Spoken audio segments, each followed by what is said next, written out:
Now back to Marquee Media Studio and the Haney Biz Project with your host, Mark Haney. Welcome back to the Haney Biz Project, brought to you courtesy of Comstocks Magazine and California Backyard. Today I have the privilege of bringing on the president of California's top community college, Mr. Willy Duncan from Sierra College. How you doing, Willie? That's right. I'm great. Thanks, Mark. Thanks for having me today. I appreciate you coming on, and we want to know about you personally. We want to know about Sierra College, and I know there's some important things happening right now for you guys. But let's talk about Willy Duncan. Who's Willy Duncan?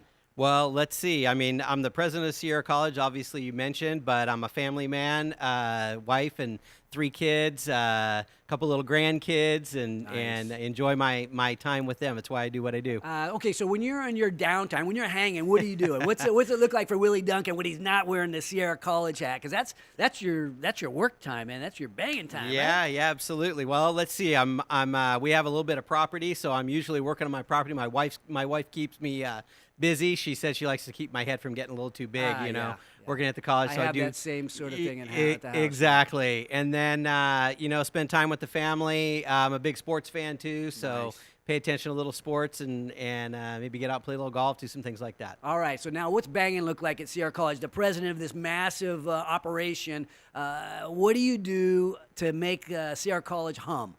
Sierra College is an amazing place. We've got a lot of folks that work there to make it hum. My job as the president of the college is to ensure everybody's doing their job and stay on top of it. I think I believe in entrepreneurship. I believe in kind of thinking out of the box. I think that makes us better, and so I like to drive us in that way. And so I'm always trying to think about what's coming next out into the future and engaging with the community, talking to folks like you and Well, our I young know people. you're engaged in the community and do so much for entrepreneurship in our community, but within your team, were you meaning that you created an entrepreneurial type mindset within the team? I do, absolutely. I think I encourage them to think that way. I try, honestly, when I manage people, I don't micromanage. I give them autonomy to do their job. And what I always tell them is, I'll never fault you for doing things for the benefit of students. Yeah. So think out of the box. If you make a mistake, that's okay. If we were really trying to do our best for our students, then that's all we can ask. Yeah, and so thinking about the number of direct reports, we're thinking about like how organizations work. How many employees are there? Well, counting all our part-time faculty, we've got about 1,300 employees. Okay, so how many people are a direct report to Willy Duncan in an operation that size? I've got about probably a dozen direct reports. Wow. Okay. That report directly to me, and then of course they've got our vice presidents have big operations with lots of folks that report to them too. And how important is sharing the vision and the mission?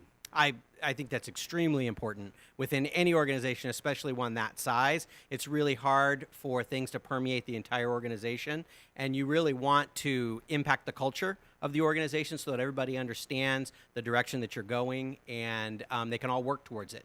And generally, I think people want to be involved in an organization where they understand what the purpose is, what you're trying to do. And so I think that helps our employees when they can see that, and then they feel they're part of that mission. And when you have one of your leaders, one of your direct reports, you begin to hear the words coming out of their mouth that sound a lot like yours. I mean, how does that feel when you've created some evangelists, right? The leaders are actually leading with your message. How does that feel? That's like being a proud dad, It's actually, those are the best moments completely, is when you hear other people saying the things that you've either said or that you've talked about. And then that kind of that's really taken off. I love that. I love to see our people succeed in that way. Yeah, well, great things are happening at Sierra College. I think everything is a leadership issue. So whether it's good or bad, obviously we want to give credit down to the team or to the team, up to the team. Yep.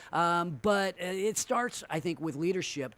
But what are you doing? So you're not only are you built your faculty and your teammates are leaders, but you're developing that next set of leaders. Talk to us about the students and their development. Yeah, absolutely. Well, we have a great community, and Sierra College is no different. And so we've got a fantastic group of students, about 20,000 students at Sierra College. And that really is what they're trying to figure out. They're trying to figure out what's that next step for them. How do they get ahead?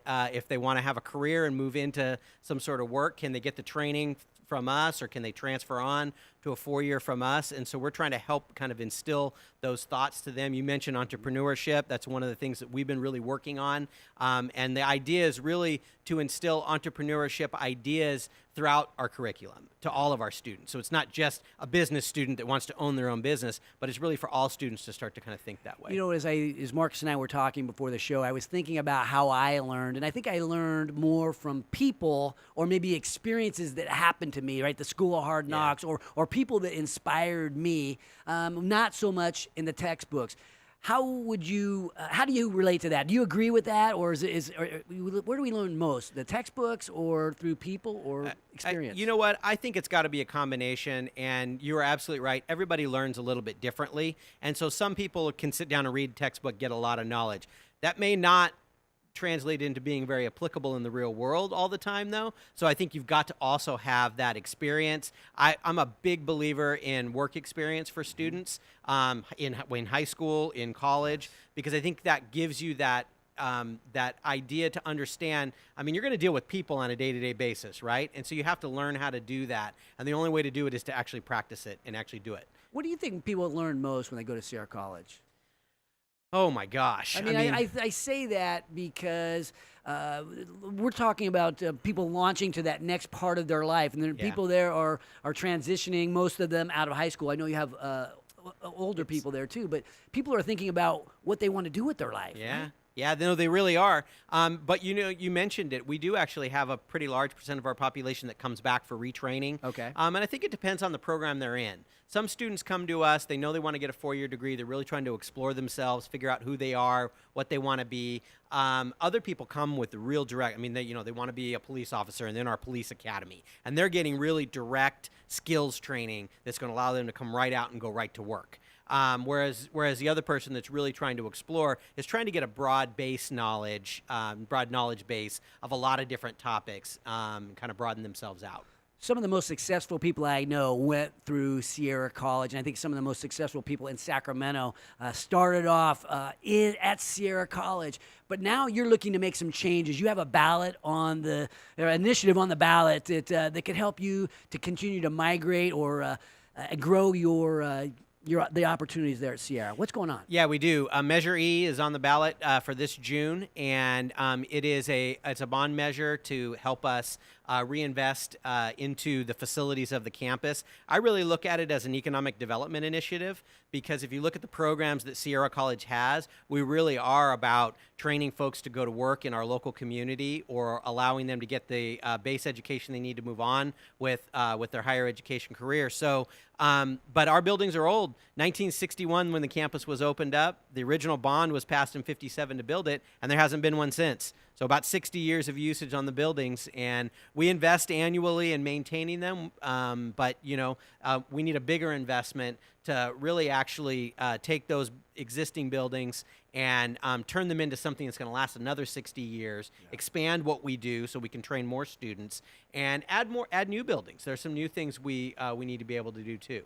So what, in raising the money to do this, how will this change Rockland? How will this change the Greater Sacramento area? Yeah. So I think you've already mentioned the role Sierra College plays right now, and what a positive role it is in not just in the region, but really in the state, as one of the state leaders as a community college. So we want to be able to expand what we do, and I think the power of a community college within our community is really that opportunity for local folks to get the training they need, to get the higher ed they need right here.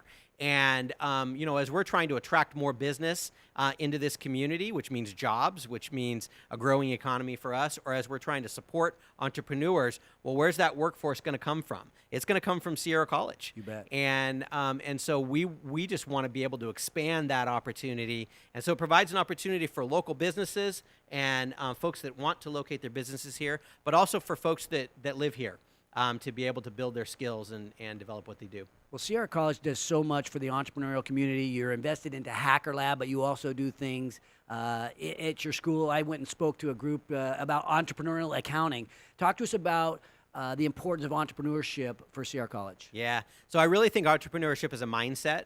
And it is, that's why I was saying before, we want to ingrain that thought process into all of our programs so that people have that mindset. And it's really a mindset about thinking out of the box, about taking risk, about, creating new ideas and new thoughts, about it's not a selfish idea either. Entrepreneurs, oftentimes people view it as, oh, well, they're just interested in profit. But really, if you're an entrepreneur, you're really interested in kind of making things better and taking things that already exist and improving upon them and finding new ways of doing things that other people can then build upon too. So taking that mindset for young people and helping them build that, I think, is just really, really important. Willie, I want to thank you for coming on the show today. I want to thank you for what you do here in our community and in shaping the minds of young people and old people alike.